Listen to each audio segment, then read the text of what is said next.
இது கோகாத்தியர்கள் 12 சமூகத்தப்ப மேஜை தியானத்தோட ஒரு சுருக்கமான பார்வை. பழைய ஏற்பாட்டுல கோகாத்தியர்கள் சமூகத்தப்ப மேஜையை சுமந்தாங்க இல்லையா? அதே போல இன்னைக்கு விசுவாசிகளாகிய நாம தேவனுடைய சத்தியத்தை வெறும் ஒரு பொருளா இல்லாம நம்ம வாழ்க்கையாவே எப்படி சுமக்கலான்னு இது ரொம்ப அழகா சொல்லுது. முதல் விஷயம் புளிப்பில்லாத அப்பம். வேதத்துல புளிப்பு அப்படிங்கிறது பாவம், பெருமை, கபடு இதுக்கெல்லாம் அடையாளம்.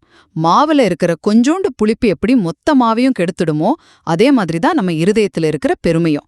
அதனால நம்ம இருதயத்துல கசப்பை மறைச்சு வச்சுட்டு வெளியில மட்டும் பரிசுத்தமா சத்தியத்தை சுமக்க முடியுமா? கண்டிப்பா முடியாதுங்க. ரெண்டாவது, அந்த மேஜையில இருந்த 12 அப்பங்களும் ஒரே அளவா சமமா இருந்துச்சு. இதுக்கு என்ன அர்த்தம்னா, கிறிஸ்துவுக்குள்ள நம்ம எல்லாரும் சமம். யாரும் உயர்ந்தவங்க இல்ல, தாழ்ந்தவங்க இல்ல.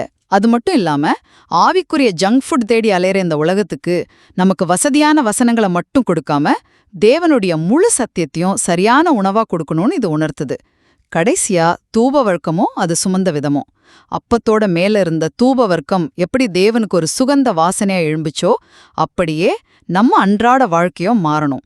ரொம்ப முக்கியமா சத்தியத்தை குறிக்கிற அப்பமும் தேவ பிரசன்னத்தை குறிக்கிற உடன்படிக்கை பெட்டியும் தோள்ல ஒரே மட்டத்துல தான் சுமக்கப்பட்டது.